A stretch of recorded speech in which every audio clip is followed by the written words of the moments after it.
Get Up 10. I don't even have an intro today because we're just going to get right into it. It's just me, myself, and I this week. And I know it's Wednesday and I'm supposed to put my podcast out on Tuesday, but it's a holiday week, okay? Labor Day weekend threw me off, so just give me some grace. We're here. We made it this week, though. And I really wanted to talk about family. And I feel a little bit awkward right now because normally I'm live on one of my social media platforms while I'm recording, but I'm not doing that right now because my phone is not charged because so my phone fell out my pocket on a roller coaster a couple weeks ago. I never thought I was going to be that girl that dropped her phone off a roller coaster, but life has a way of humbling you. Because I had on some bike shorts with the built-in pockets, and so I thought I was okay, and I probably would have been okay, but we were like running around the amusement park. We were at Busch Gardens. We were running around because we literally got there like 45 minutes before they closed, but it was fine because there was like literally no lines, but we were really just trying to maximize our time. So anyways, we're like running around the park, and I'm pretty sure that in the process of running around, my phone probably got pushed up a little bit, and then I went on this ride that is crazy, like has you flipping upside down and everything. And yeah, I saw my phone fall out my pocket and I was sick, but not that sick. I was actually proud of myself because I feel like in previous times I would have been more upset, definitely in past times. But in this moment, I tried my best to stay neutral as much as I could, because if you know me, I'm definitely very emotional, and it was obvious that I was upset, but also I was trying not to let that completely ruin the evening because I was with my family. And it's crazy, but it's not crazy. But like when you really walk with God, the Holy Spirit will definitely prepare you for things before they even come. So there's been so many times where I've been in my Bible and a verse will stand out or something will stand out to me even before this podcast, and I'll get into that later. But like Philippians 4:6-7, which talks about not being anxious about anything. God kept showing me that verse and showing me that verse. I kept seeing it everywhere in my Bible and Bible study on social media. So I was like, okay, obviously like God wants me to see this verse. He wants me to study this verse. And so I did. And so in the moment when I was upset about my phone, I just had to remind myself, like, be anxious for nothing, like make your requests known. And that I did. And somehow I was a little bit upset because they have a procedure, like after the park closes, they sweep through all the rides and then they bring stuff to the front of the park. And so I was waiting, and then I went back to the lost and found, and they were like, yeah, we don't have anything, but we'll check again in the morning. And so right after I left, they actually did recover my phone, but the park closed, so I couldn't go back in and get it. So I had to spend the night without my phone. And then when I got it the next morning, it was somehow completely fine, like not even a scratch, but it did rain right as the park was closing. Good old Florida weather. So my phone did get a little bit wet. So I have been having trouble charging a little bit. But I also think that's because I'll be getting my wires from Five Below and I think their lifespan is just up. So I say all that to say that's why I'm not live right now, because I need to charge my phone. But it's fine. I still really wanted to take the time and record this podcast because it's just really been on my heart. And this is actually not my first time talking about today's topic, which is family. I did talk about this maybe like a year and a half ago ish, but I posted the episode last year because I had recorded some episodes and then put them out a lot later. So if you go back to the episode, it's called Family Over Everything, and I did talk about family, and I'm going to talk about family a little bit more today and in a different context. So I'm just going to unpack some things and also just share some research with y'all in the end, because personal stories are great, but like the research, you can't argue with that. Is very interesting. So anyways, I want to like share the backstory of why this topic even got impressed on my heart. So as I mentioned, we just got through Labor Day weekend, and it was really nice to have an extended weekend, as well as, like my mom works during the week now. I did not grow up with a working mom. I grew up with a stay-at-home mom, but in the last few years she has been working. So when she's home, I really appreciate it even more. And then like my dad is back home. If you listen to the last episode, I shared how my dad was hospitalized for over a month up until his heart transplant, but now he's pretty much a homebody because of his heart transplant while he's still like in the recovery process. So yeah, I really got to hang out with my family. And like 2 weeks ago, at the same time I dropped my phone off the roller coaster, my brother flew in from California he had jury duty, but we got to spend time as a family. So I've been having a lot of family time lately, and quality time is definitely one of my love languages. So I've been enjoying that. But before Labor Day weekend even happened, I was listening to some of my favorite podcasts, which are, I would say the 3 podcasts that I listen to like on a weekly basis. Like the episode drops and I listen like the same day, is With the Perrys with Jackie Hill Perry and her husband Preston Perry.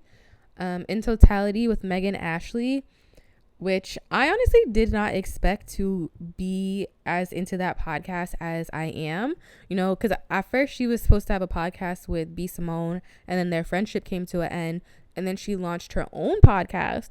And at first I was like, I don't really know who this girl is. Like, I know who B. Simone is. I don't know who she is.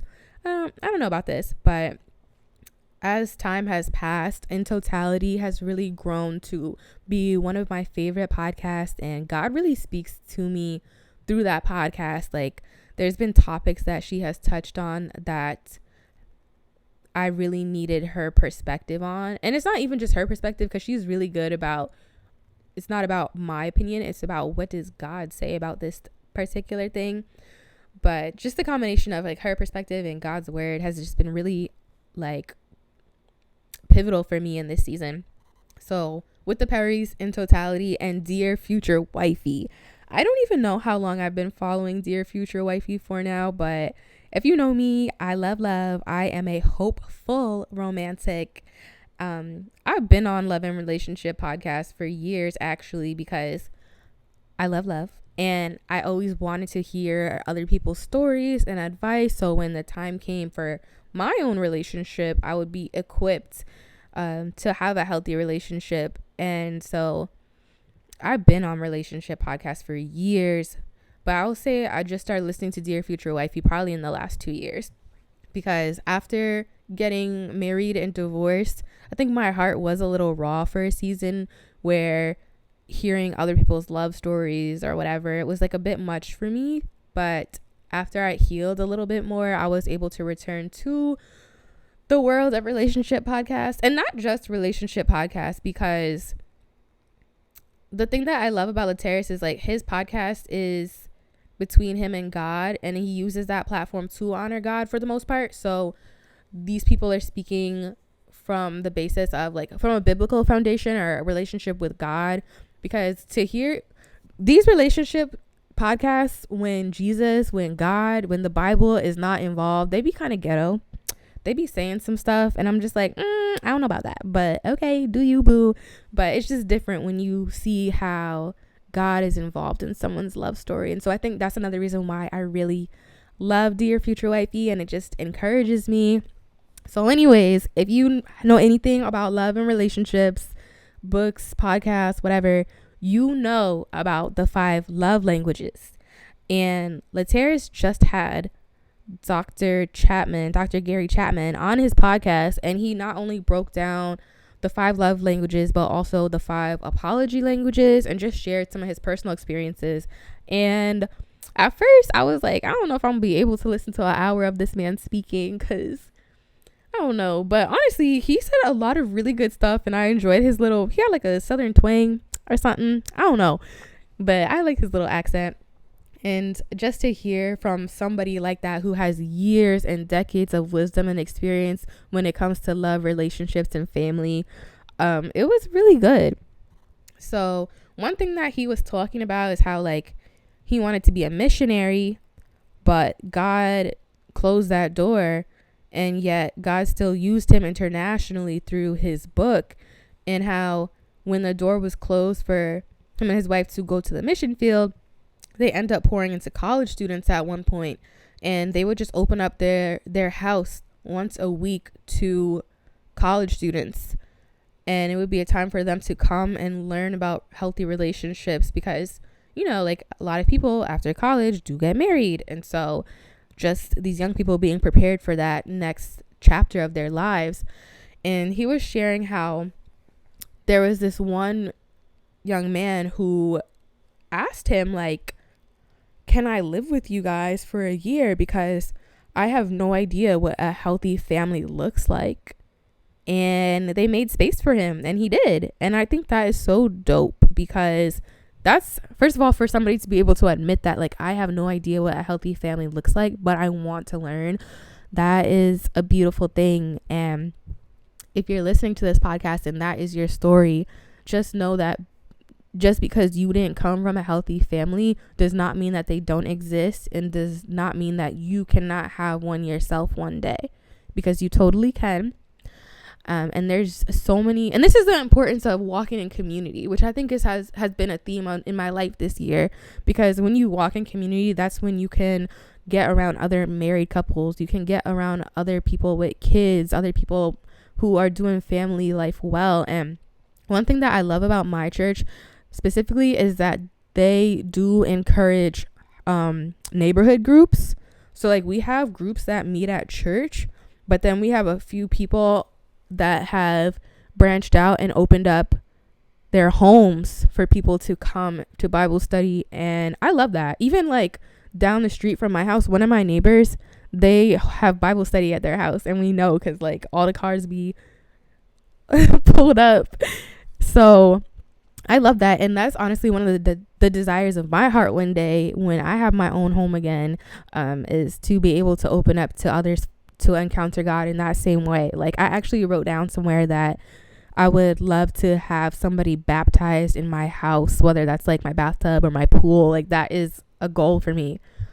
But yeah, if you haven't been around healthy family, that doesn't have to be the end of your story. And I love that. And it's just so important to get into new environments, because they're going to change your perspective. And even I will say I definitely come from a healthy family, but adulthood and leaving my house has given me further perspective and appreciation on family. And I think that's really the space where I share from, because I remember like the first time I talked about family a year or two ago, I did have a little bit of imposter syndrome, because I was like, how am I going to talk about family? Like I just got divorced. I just quote unquote broke a home or whatever.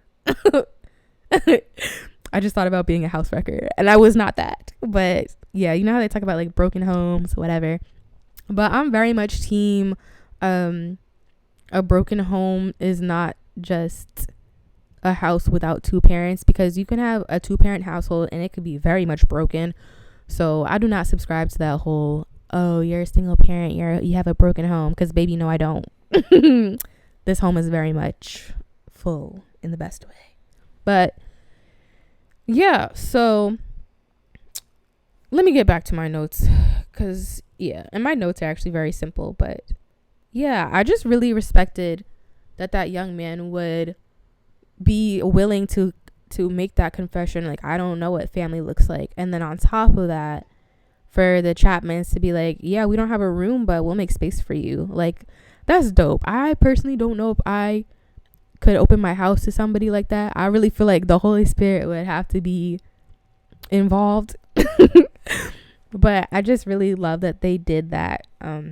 Very much admirable. And so I was listening to that podcast, and he said a lot of interesting things about, healthy relationships, and putting the work into your relationship, speaking your partner's love language, and on both ends, and just some of the work that the stories that he's come across with grown men who say they don't apologize or whatever. And it's been very interesting. So definitely go check out those episodes of Dear Future Wifey if you're interested. But yeah, so I was listening to that, and then I was quote unquote triggered, as they say, I guess. So recently I have befriended this family that our daughters did gymnastics together, And the mom is also like an entrepreneur author like myself. And so I went to go support her at a children's event at our local library. And she had to stay at her table, but the girls wanted to go play in a different part of the library.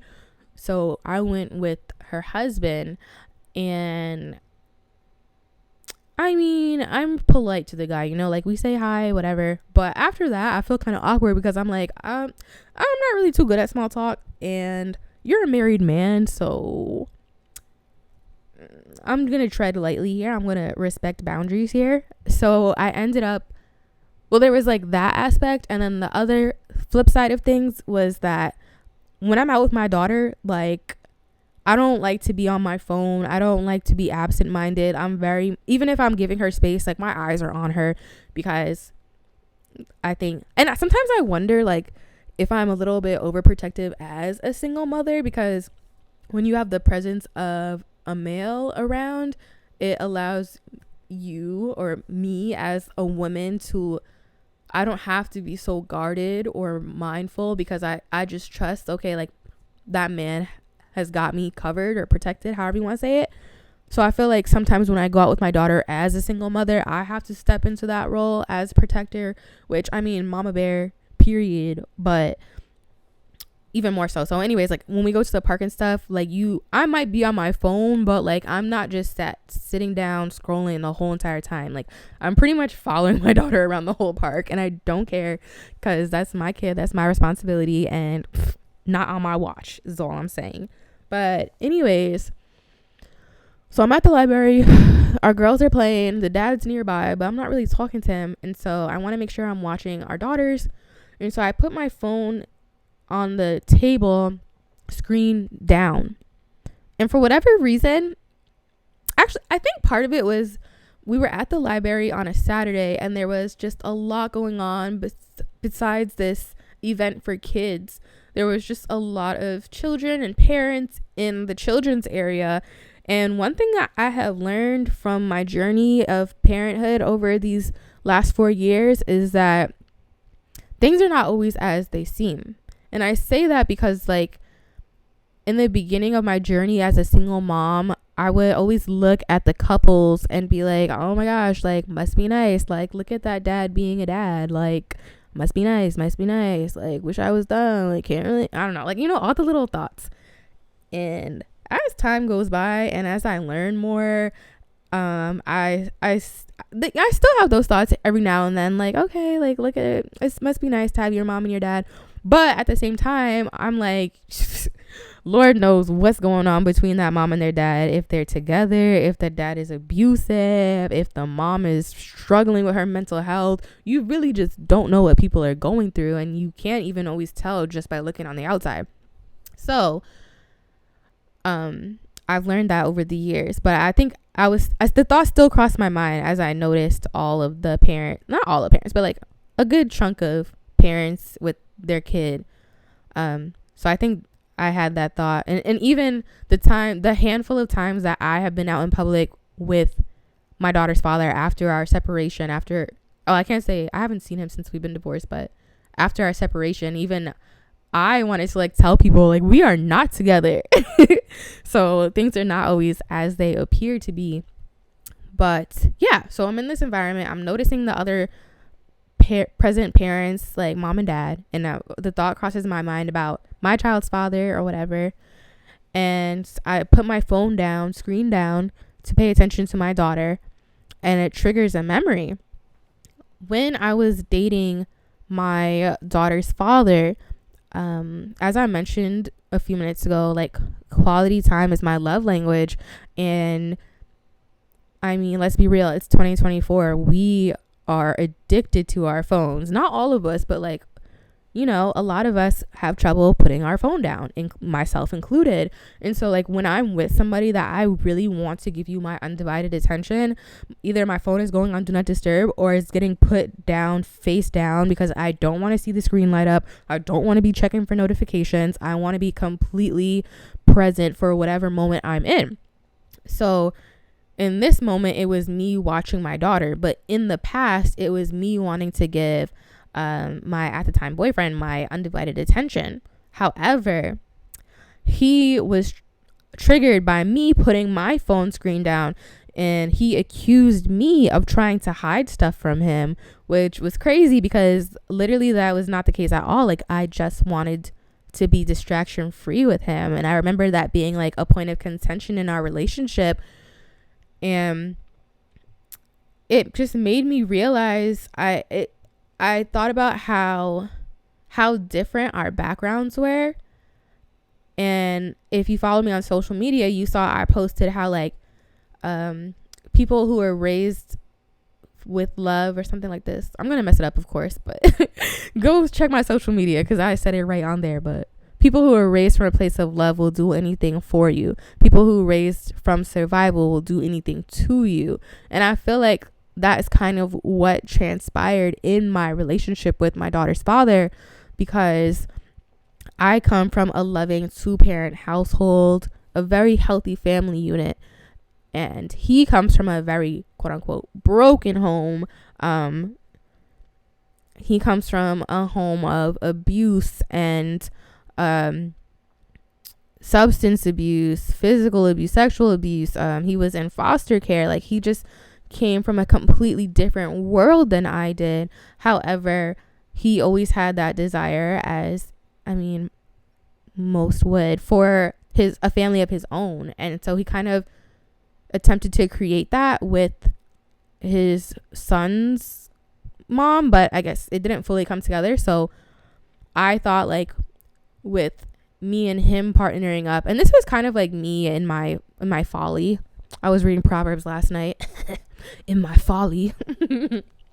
I just thought, like, logically, I come from a really strong family background. Like, you could learn a lot from me and my family. Like, this is gonna be great. We're gonna have our own family just like you want, and we're gonna create our own family traditions and have our own family unit. And yeah, it might be a little blended, but that's okay because I have a big heart. There's more than enough love to give. Like, this is how I reasoned it to myself. But that's not what happened at all, because yeah, like, I brought my ex-husband, we were dating at the time, I brought him around my family. I introduced him to my parents, and it didn't go well because there was insecurities there and abandonment issues there. So there were certain things that transpired that did not make him feel safe or welcomed. And then because of that, he created these narratives in his head based on his past experiences. And so the idea of having a relationship with my family was just very difficult. And then after our domestic violence incident, it kind of like went out the window a little bit, because I mean, I feel like my siblings and my mom were forgiving of him for the most part, but like it was pretty clear to me that like my dad that my daughter's father and my father would probably never have a relationship, and that was one of the reasons contributing to me deciding to get a divorce, because it's like, I can't be in a relationship where I'm torn between my husband and my family, who I love so much and has always been there for me. Like, I just couldn't put my heart in that position. And so I had to give up him, and I had to fix a lot of things within my family relationships. So I will say the last few years have been healing for me. And I did talk a little bit about that as well in the last episode, specifically with my relationship with my father. But also personally, I kind of made a personal vow to myself that like I'll never put a romantic relationship over my family ever again.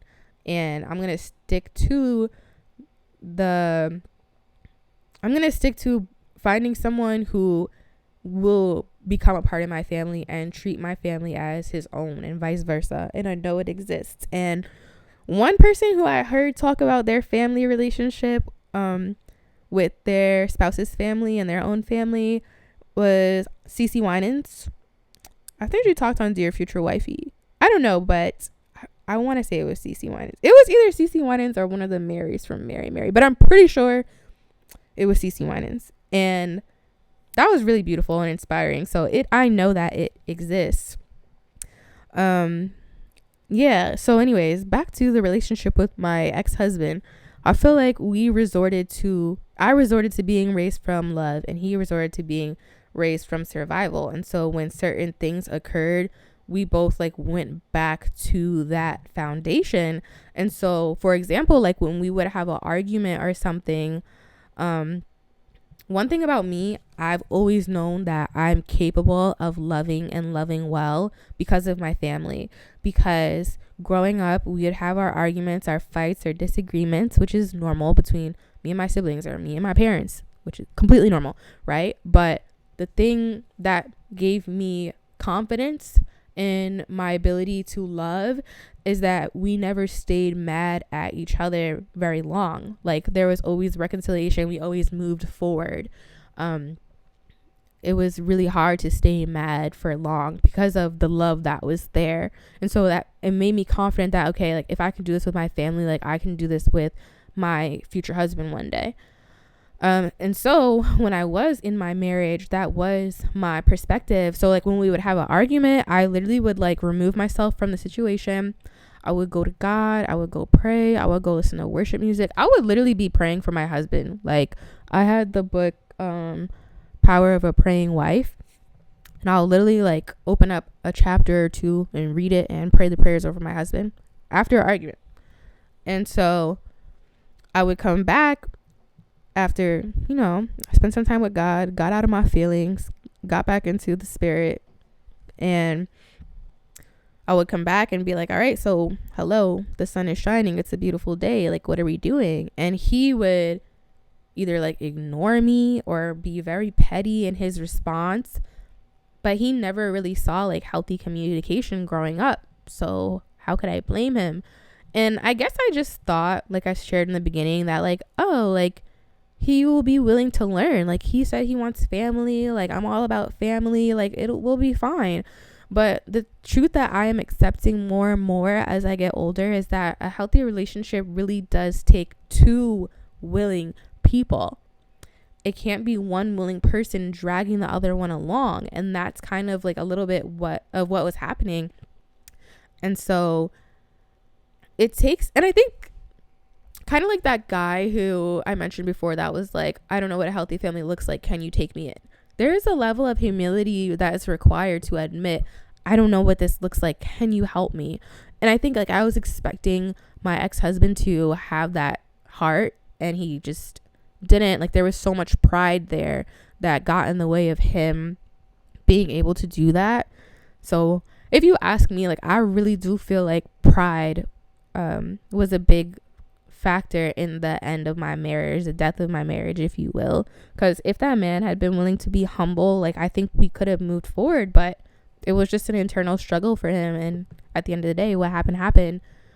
But yeah, I mean, family is so important in so many ways. And so after that whole memory that was triggered and everything, over the weekend I was listening to, what was I listening to? Oh, I was listening to With the Perrys, and they were interviewing Priscilla Shirer, which she has been making her appearances because if you don't know, now you know, The Forge is in theaters right now. It's an amazing Christian movie. If you are a believer or if you're thinking about coming to Jesus, highly recommend this movie. It's going to speak to you on so many levels. So she's been doing her rounds, I noticed, her media rounds. But anyways, she was talking with the Perrys, and they got into motherhood and, like her being somebody's future mother-in-law one day. She has 3 boys, and eventually, they're going to find their future wives, and the family is going to grow and blah, blah, blah. But I think the thing that really impacted me from that whole conversation, which there was a lot of good things that was said, but the Perrys asked Priscilla Shirer, who, if you don't know, is Tony Evans' daughter, like, what was it like growing up with your parents? Because you guys come from a really solid family. Like, to this day, y'all are a solid family unit. So, like, how did that all come to be? And she talked about 2 things, which was how her parents were very authentic. I don't know if that's the right word. Like, she was saying how with some PKs, with some pastors' kids, They will see one version of their parents at church and a whole nother version at home. But that was not the case with Tony Evans and his late wife. They were the same people inside of church as they were at home. And that fostered a very healthy environment for their children because they saw their parents living what they were preaching, not just being hypocrites. She talks about how her parents decided that their family was going to do certain things, such as family vacations and family dinners. And it didn't matter how people felt about it, they was going to do it. And even how, like, during family dinners, her dad would read a devotional. Even if the kids were not paying attention and, like, all over the place, he still made that commitment to do that. And that was really solid intel or perspective, because it made me think about my own family and how, like, we did not have family dinner every single night. But we definitely did have a lot of family dinners growing up. And family dinner is actually so healthy. And I'm going to get into some of the research behind it. But yeah, family dinners, even I know for sure I gave my mom attitude about having a family dinner. And probably to this day, I might still give her attitude here and there about family dinner. But it's actually so important. And even lately, like, I've been making more of an effort to sit down at the table with my daughter. And it's just so good. Like, I'm gonna get into why it's so good in a second, but yeah. And then also, like, growing up, I had a lot of family vacations, and like we would go to Six Flags, Great Adventures so many times. And we just did so much stuff as a family, and I think that has definitely even carried on into our adulthood. And that's another reason why I am enjoying living in Florida so much, because we used to vacation here as a child. And so, like, now those places that I used to have to fly to or drive like 17 hours to is now like a 2-hour drive. And I get to take my daughter to the same places and create new memories and be reminded of old memories. And it's just like the best thing ever. And it's the interesting season for me and my siblings, because we are in our adulthood for the most part, except for my younger brother. He just turned 16, but like the rest of us, we are all in our adulthood, and we haven't really had the most exciting dating lives for whatever reason. And I know in due time, like, God will pair and partner each of us, but it just hasn't happened yet. But I just so look forward to the day where we do have our spouses and our families, and we're hanging out and we're going on vacations and we're doing stuff together. Like, I cannot wait for those days to come. Even like I look at some family friends and people I know that have been able to like have children at the same time as one of their siblings and like raise their babies together. And sometimes I wonder, like, okay, God, like, are me and my sister gonna get to share the experience of being pregnant at the same time one day? I don't know. I just like wonder about these things. But yeah, family is so important. And I wanted to talk about this as well, because in the time that we spend together running errands or eating dinner or going to Orlando, we get to talk.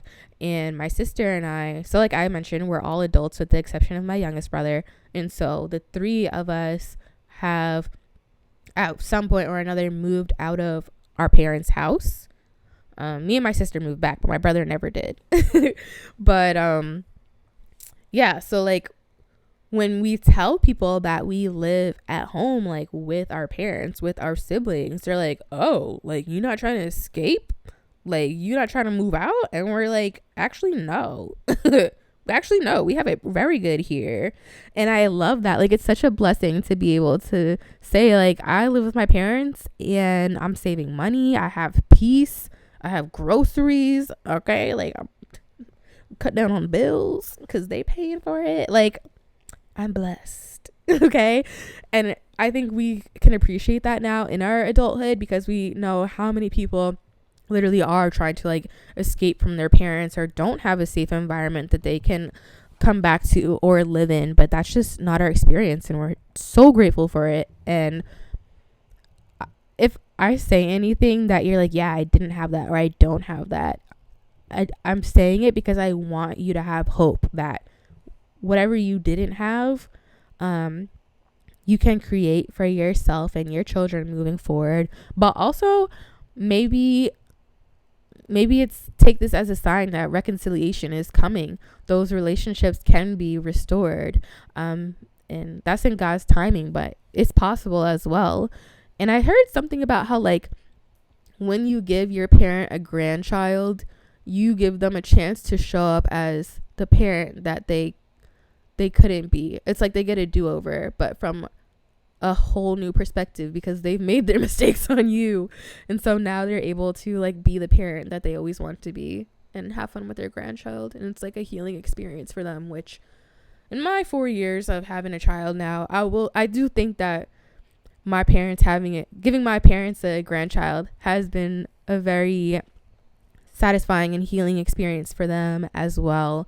And I just love to watch how my parents interact with my daughter, and I'm just so grateful. And even like my grandma gets to be a great grandma to my daughter, and my daughter loves going to my grandma's house. So it's just really generational blessings for real. And speaking on generational blessings, we talk about generational brokenness, generational curses, generational da-da-da. But the flip side is true too. There is generational blessings. There is generational healing. And if that didn't happen in your parents' generation, well then, if you're listening to this, it could happen with you. You can be the one that decides that, no, we're doing something different. I'm going to do something different. But also, like, if you make that decision, you have to find a partner who's on that same type of time, who has the same type of values, to really be able to see that generational healing and blessing come to pass. And I feel like that's where I messed up the first time, but I know the last time I know I'm gonna get it right when God brings my husband. So I'm excited for that. But yeah, and I always want to credit my parents too, because they did not come from Christian homes. Like my dad came from, he had both of his parents, but I don't know like how healthy that house was, because like after my dad went to college, like his dad ended up leaving and like moving in with another woman, never divorced my grandma. It's kind of like a hot mess.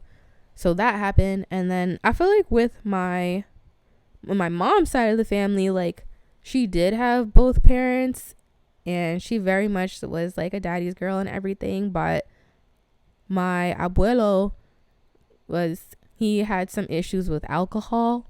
And again, like she didn't grow up in a Christian home. So there was like certain things that were, I'll say like media. That's because I want to be a little bit more clear. So like certain radio shows or certain music that was like allowed into her house that was not positive for her, especially as a woman and a young lady.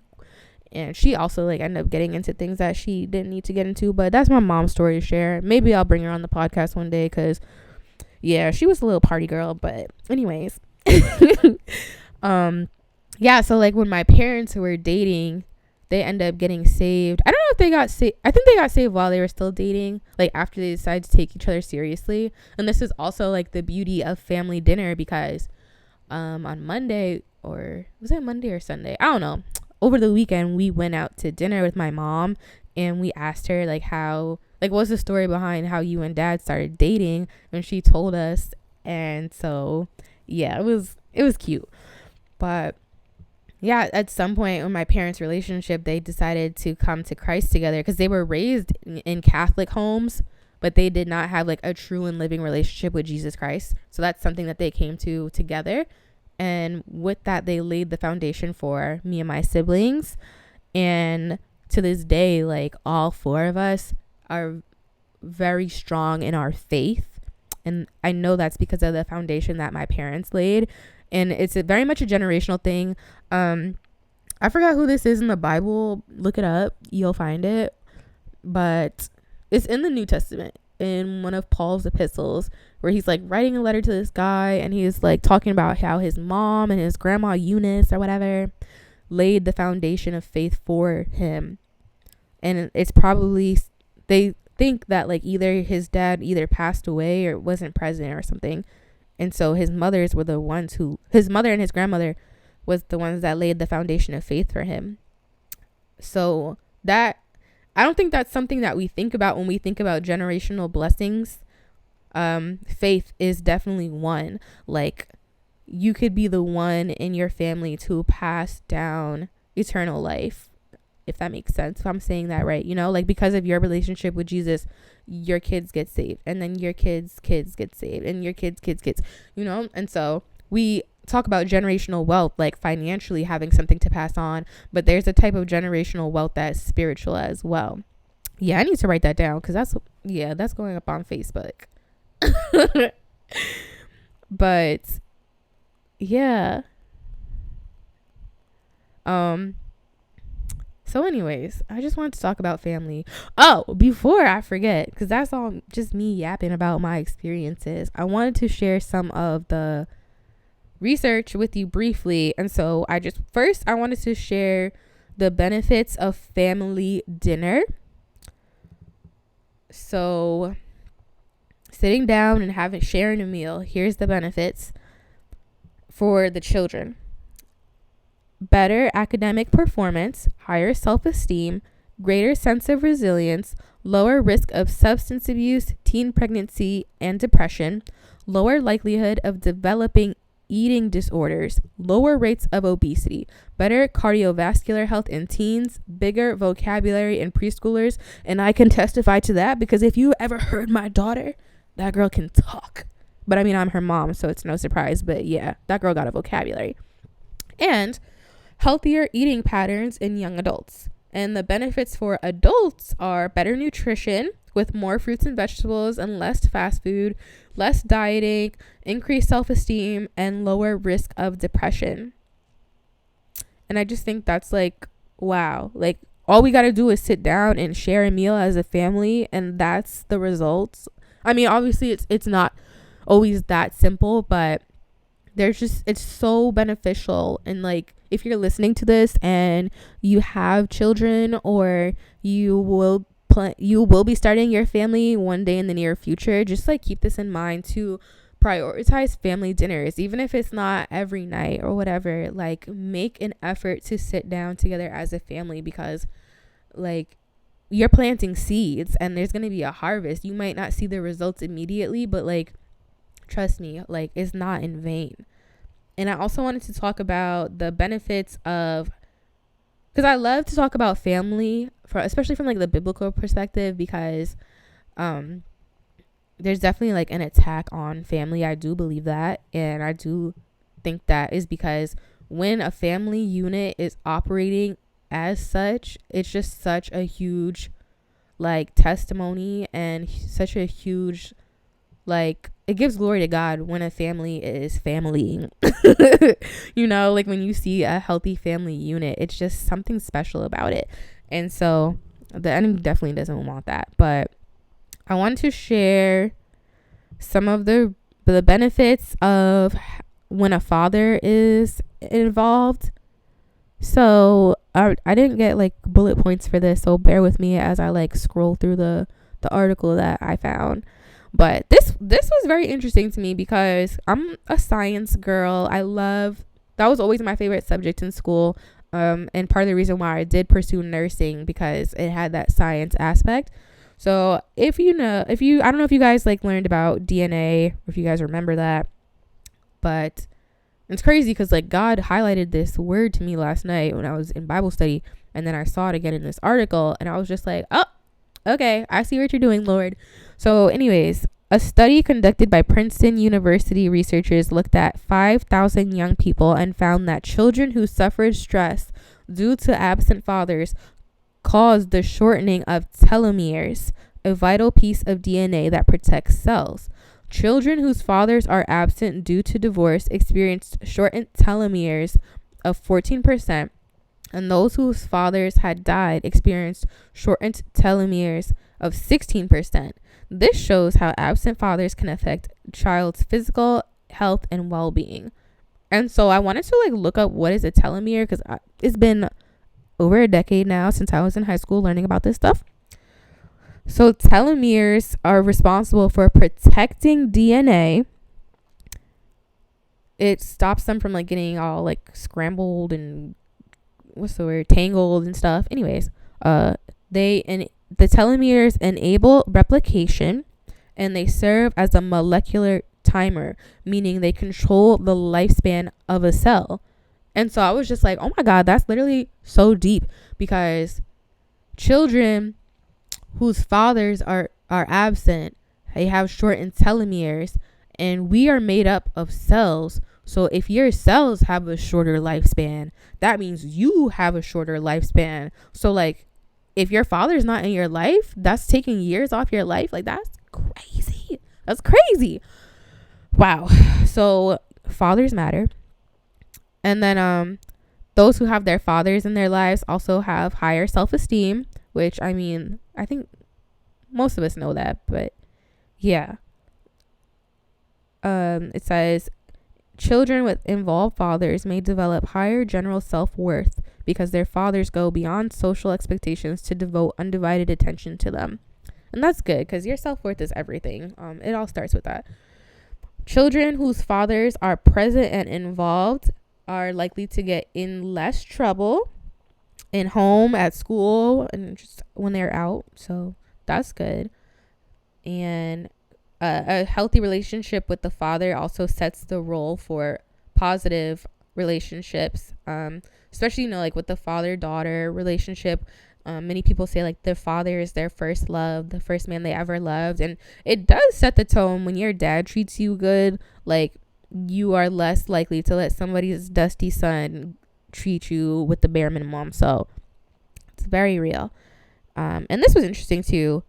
So let's see. The University of Newcastle conducted a study in 2008 with 11,000 50-year-olds. I don't know. Anyways, those who scored higher in the IQ tests were the same children whose fathers... I'm confused because it said 50 years old and children. But anyway, whatever. It's not the point. You guys aren't... Just listen. Those who scored higher in the IQ test were the same children who had heavily involved fathers. What was surprising, this is from the lead researcher. What was surprising about this research was the real sizable difference in the progress of children who benefited from paternal interest, and how 30 years later, people whose dads were involved are more upwardly mobile. Paternal presence and interest can make children smarter and more successful.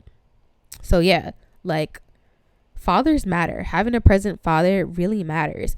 And I know that mother wounds are a very real thing, and that it also very much affects people when they don't have a present mother, or like if your mother is present but she's like abusive, or she's like working or whatever. I know that does impact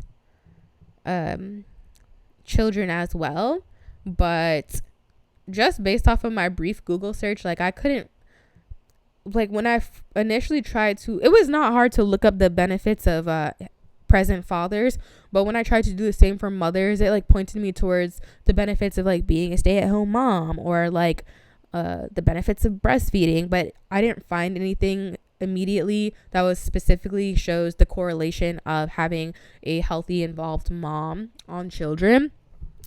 But I think there's probably less research, because we just know, like, there's nothing like a mother's love, you know.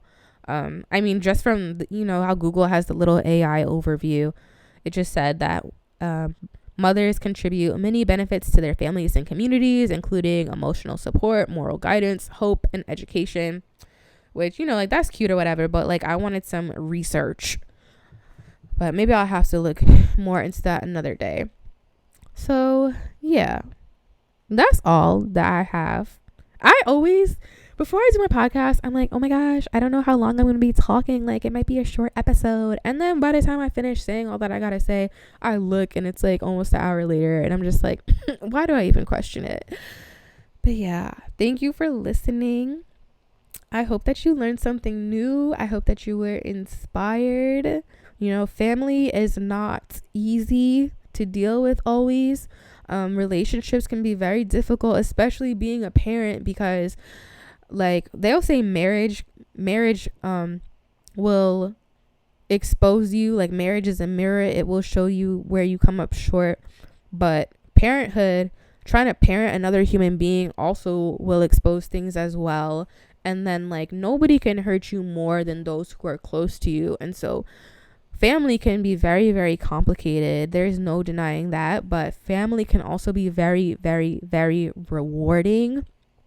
And so that's what I want to focus on. That's what I wanted to focus on. I wanted to encourage y'all about the importance of family. And as long as God puts this message on my heart, I will keep saying it over and over again. Like, family matters. Family is everything. Family is so important. I love my family. And yeah, that's all I got. I didn't say this in the beginning, so I'll say it now. Go ahead and get a copy of my book, Thrive, How to Let Go, Find Purpose, and Flourish. Available on When Staying Seems Easier. I forgot that part. Anyways, it's available on Barnes & Noble and Amazon, or directly from me. The links will always be in the show notes. And also, speaking of family, I'm hoping to get my brother on the podcast next week, so I'm really excited about that. I know we're gonna have a good time chatting. So yeah, if you're listening to this, I just hope that, you know, God meets you where you're at, and I just ask that He will bless you. And until next time, bye.